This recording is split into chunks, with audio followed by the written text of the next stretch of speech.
जय हिंद एवरीवन, स्वागत है आपका बी नेशन ट्रिपल वन के एक नए एपिसोड में, जहां आपके लिए लेकर आते हैं इंडियन डिफेंस की प्रमुख अपडेट्स को। सबसे पहले तो चैनल को सब्सक्राइब करना मत भूलिएगा। हमारी पहली अपडेट भारतीय नौसेना को लेकर आ रही है। दोस्तों, भारतीय नौसेना इस समय एक बड़े प्रेशर को फेस कर रही है जो अमेरिका की तरफ से है, और ये प्रेशर है P-8 टाइप पोसाइडन एयरक्राफ्ट की खरीद को लेकर के। आपको पता ही है कि भारतीय नौसेना को इस प्रकार के प्लेटफॉर्म्स की काफ़ी ज़्यादा ज़रूरत है, और इस समय अमेरिका को लेकर रिपोर्ट्स में बताया जा रहा है कि अमेरिका भारत के ऊपर दबाव बना रहा है कि वो अमेरिका से P-8I पोसाइडन जैसे जो एडवांस मैरीटाइम सर्वेलेंस एयरक्राफ्ट हैं उनको खरीदे। आपको बताते चले कि एक समय भारत में इन एयरक्राफ्ट्स की खरीद को मंजूरी मिल गई थी, लेकिन अनडिस्क्लोज रीजन की वजह से कभी ये प्रोक्योरमेंट आगे नहीं बढ़ पाई। लेकिन अब एक बार फिर से ये प्रोग्राम सीरियस रिकंसिडरेशन में है, क्योंकि अमेरिका डिफेंस कोऑपरेशन को लेकर भारत को लगातार पुश कर रहा है इन एयरक्राफ्ट्स के लिए। और ये एयरक्राफ्ट भारतीय नौसेना की पसंद भी है, क्योंकि इन्होंने कई ऐसे मामले सामने आए थे जहां पर अपनी उपयोगिता को सिद्ध किया था। इंडिया इस समय तकरीबन 12 P-8I पोसाइडन एयरक्राफ्ट्स को ऑपरेट करता है, जिन्हें ईस्टर्न और वेस्टर्न सेक्टर पर स्प्लिट किया गया है, और ये डेडिकेटेड सर्वेलेंस और रिकॉनेसेंस मिशन जो कि इंडियन ओशन रीजन में है वो करते हैं। P-8I बेसिकली बोइंग 737-800 एयरफ्रेम पर बेस्ड है, और इसे एडवांस सेंसर और anti submarine warfare, anti surface warfare और इंटेलिजेंस सर्वेलेंस और रिकॉनेसेंस ऑपरेशन के लिए मॉडिफाई किया गया है। और भारतीय नौसेना इनके ऑपरेशन से काफ़ी खुश भी है, और वो एडिशनल एयरक्राफ्ट को खरीदना चाहती थी, लेकिन फिर मेक इन इंडिया इनिशिएटिव आया और बहुत सारे कारण ऐसे सामने आए जिनके चलते जो एडिशनल एयरक्राफ्ट्स हैं उनकी डील फाइनलाइज नहीं हो पाई। लेकिन अब ट्रंप एडमिनिस्ट्रेशन भारत को लगातार पुश कर रहा है कि वो अमेरिकी सिस्टम्स की खरीद को बढ़ाए, ताकि जो दोनों देशों के बीच में एक स्ट्रेटेजिक पार्टनरशिप है उसको फॉर्म किया जाए, और चाइनीज इन्फ्लुएंस जो कि इंडो पैसिफिक रीजन में है उसको कम किया जा सके। अब देखना ये है कि अमेरिकी प्रेशर का दबाव भारत किस तरह से देता है, कि अब ये डील आगे बढ़ेगी या अभी भारत की तरफ से कुछ और जो जवाबी कार्रवाई है वो की जाएगी।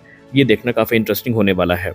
आप सभी को पिछले वर्ष की वो घटना तो याद होगी जब भारतीय नौसेना का एक MQ-9 सी गार्डियन ड्रोन टेक्निकल मेलफंक्शन की वजह से क्रैश हो गया था, और उसके बाद से जनरल एटॉमिक्स की एक टीम इसके इंस्पेक्शन के लिए आई थी, और जो डिटेल रिपोर्ट है वो उन्होंने भेजी थी। और अब इस पे एक बड़ा डेवलपमेंट देखने को मिला है, जहां पर जनरल एटॉमिक्स ने न सिर्फ इस पूरे प्रोग्राम को आइडेंटिफाई किया है, बल्कि उन्होंने जो एक रिप्लेसमेंट ड्रोन है जो क्रैश ड्रोन की जगह पर भारत में वो आ चुका है। यानी कि भारत ने जो ड्रोन लीज पे लिया था और वो टेक्निकल मेलफंक्शन की वजह से क्रैश हुआ था, उसका रिप्लेसमेंट भारत को मिल चुका है। और अब भारतीय नौसेना की जो कॉम्बैट कैपेबिलिटी है उसमें और ज़्यादा बढ़ोतरी हमें देखने को मिली है, क्योंकि MQ-9 वो ड्रोन्स हैं जिन्होंने काफ़ी महत्वपूर्ण भूमिका निभाई है भारत की सीमा की सुरक्षा के लिए। और आप वो कैसे भूल सकते हैं कि चीन और भारत का गतिरोध चरम पर था, तो उस समय भारतीय नौसेना ने अपने इन ड्रोन्स का इस्तेमाल बड़े पैमाने पर सर्वेलेंस के लिए किया था, और ये लद्दाख जैसे इलाकों के ऊपर उड़ान भर चुका है। इसके अलावा अगर हम भारत के प्रोक्योरमेंट प्रोग्राम की बात करें तो ऑलरेडी हम लोगों ने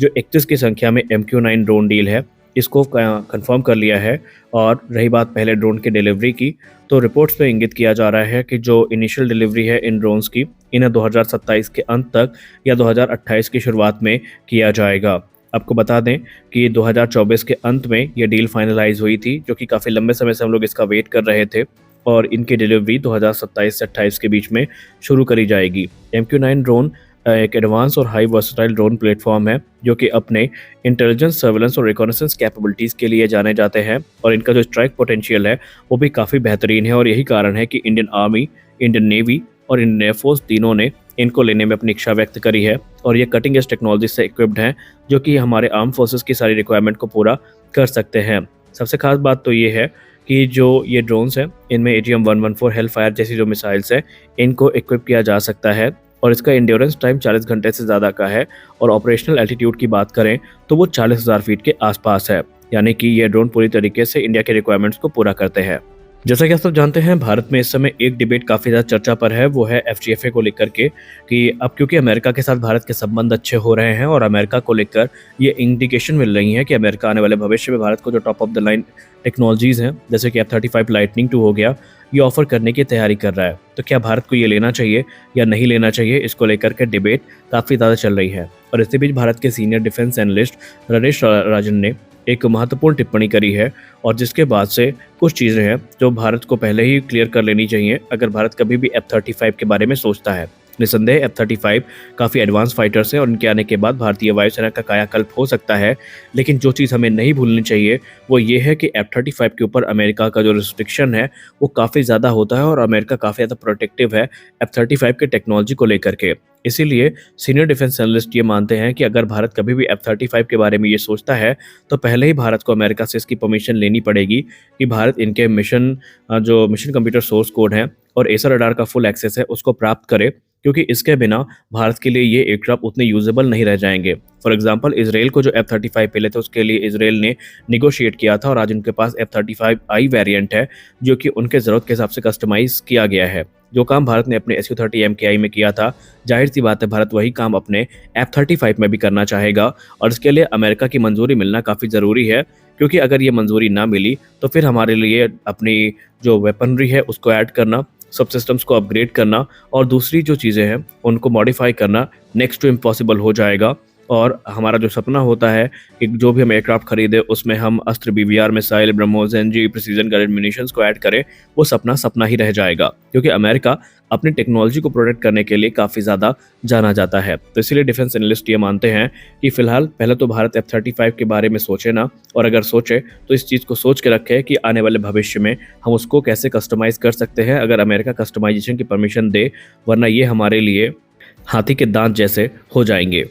अगली वीडियो में बात करने वाले हैं तेजस मार्क 2 के बारे में। तेजस मार्क 2 को लेकर हमने कहा था कि एरो इंडिया के पहले आपको कुछ नई चीज़ें देखने को मिलेंगी जो तेजस मार्क 2 के बारे में हमें कुछ एडिशनल जानकारी देंगी, और ये जानकारी इनके सिस्टम, इनके कैपेबिलिटी और इनके स्ट्राइक पैकेज से संबंधित हो सकती है। तो उसी क्रम में हाल ही में एक नया जो स्केल मॉडल है उसको अनवील किया गया है, जहाँ पर इसकी जो एडवांस स्ट्राइक कैपेबिलिटी है और इसका जो एरियल कॉन्फ़िगरेशन है इसके बारे में हमें कुछ जानकारियाँ देखने को मिली हैं। अब अगर हम मॉडल की बात करें तो इसमें इम्प्रेसिव कॉम्बिनेशन ऑफ वेपनरी देखने को मिली है, जो तेजस मार्क 2 का वो अवतार जिसमें ये वर्सेटाइल मल्टी-लोड फाइटर के तौर पर देखने को मिलेगा, उसकी एक झलक हमें देखने को मिली है। अगर हम पिक्चर्स को गौर से देखें तो इसमें हमें अस्त्र BVR मिसाइल्स देखने को मिल रही हैं, जिसमें अस्त्र मार्क 1 और अस्त्र मार्क 2 दोनों हैं। इसके अलावा 2 ब्रह्मोस NG मिसाइल्स हमें देखने को मिली, एक रुद्रम 2 मिसाइल देखने को मिली है, जो ये साबित करती है कि तेजस मार्क 2 एक बहुत ही फॉर्मिडेबल प्लेटफॉर्म होने वाला है। ब्रह्मोस NG की बात करें तो ये ब्रह्मोस एयर लॉन्च वेरिएंट का ही एक हल्का वेरिएंट है